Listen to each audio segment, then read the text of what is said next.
ابل ورځ ما ته یو کس وښولوي دا مفتي صاحب دا وګوره ماشوم دی ښه وړوکي ماشوم دی داسې یا د 7 کالو به وي 10 کالو به وي یا د 11 کالو به وي هغه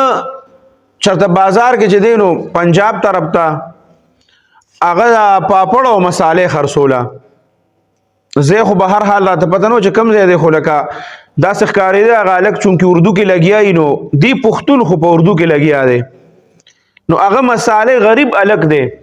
او وی زه دغه مساله او دا پاپړ خرڅوم او یو کس راغی وی ما نه بیا چې ته مساله وښایه مساله مې ورته وښوله وی چې د دې نه راله راکړه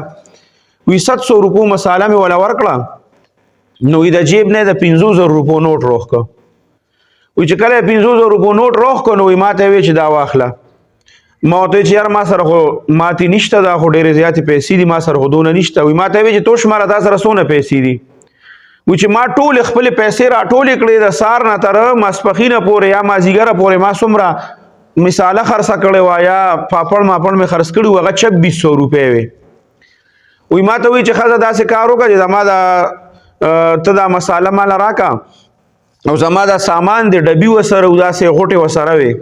دا ته ځان سره کوه زه د مارکیټ ته ورځم او دا نوټ ماتوم او دا 2600 روپۍ ته ماله راکړه باقي پیسې زه تاله راوړم نو هغه 2600 روپۍ هم ته یوړې مسالې هم ته یوړه او وی چې کله ما دا سامان کولو کو نو هغه ټول هغه ډبي او څومره غوټې چې وې هغه ټول د ګیا او د ګند بلای ورته ډک کړي